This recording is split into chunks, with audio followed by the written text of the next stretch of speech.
नमस्कार।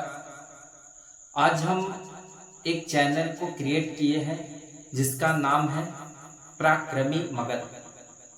पराक्रमी मगध में हम मगध की विशेषता और मगध के योद्धाओं के बारे में, उनका जीवन चर्चा और उस मिट्टी को मैं मानस पटल पर उतारूंगा।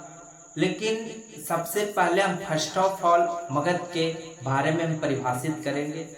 मगध क्यों शक्तिशाली था सभी जनपदों में, और भारत का जो इतिहास रहा है वह मगध का इतिहास रहा है। थोड़ा हम इस पे विस्तार से बताते हैं। बहुत सारे इतिहासकार कई चीज़ों को उन्होंने अपने इतिहास में पिरोया है और उस पे कई शब्दों में अपना इतिहास को लिखे हैं, किताबों के माध्यम से, पत्रिकाओं के माध्यम से। लेकिन मैंने भी उस ज्ञानों को लेकर इस मानस पटल पर उतरने का प्रयास कर रहा हूँ।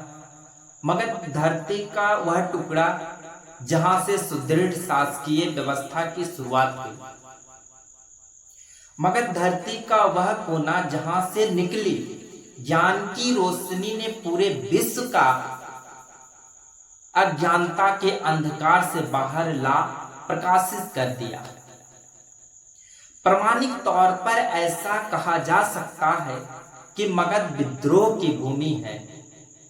बात चाहे अज्ञानता है या जड़ता के विरोध में विद्रोह की हो, या बात क्रूर निरंकुश तानाशाह शासन के खिलाफ विद्रोह की।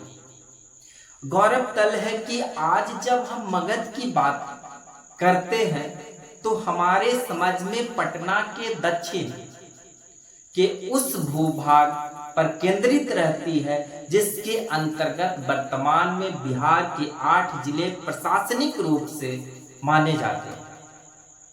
लेकिन इतिहास में मगध का क्षेत्र क्या था, इसका अंदाजा है इसी से लगाया जा सकता है कि इस देश की शुरुआती 1200 सालों का ज्ञात इतिहास भारत और हिंदुस्तान का इतिहास नहीं बल्कि मगध का इतिहास है।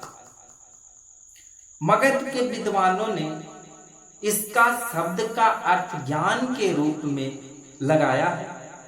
मगध 3 अक्षरों के युग्म से बना है।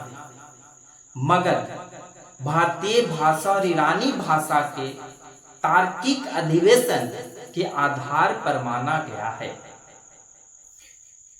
कि मगध में मां का अर्थ मंडल अर्थात सौर्य मंडल है। वही ग से तात्पर्य गमन से है और ध धारण को दर्शाता है। इस तर्क के आधार पर हम मगध को अर्थ वह भूभाग जहां निवासी सौर मंडल की गति को धारण करता हो या समझता हो या उसके गति के अनुसार अपना जीवन जीता हो, उसके प्रमाण में कहा जा सकता है आज भी मगध में भूभाग पर तारेगना और खगोल नामक के स्थान मौजूद हैं।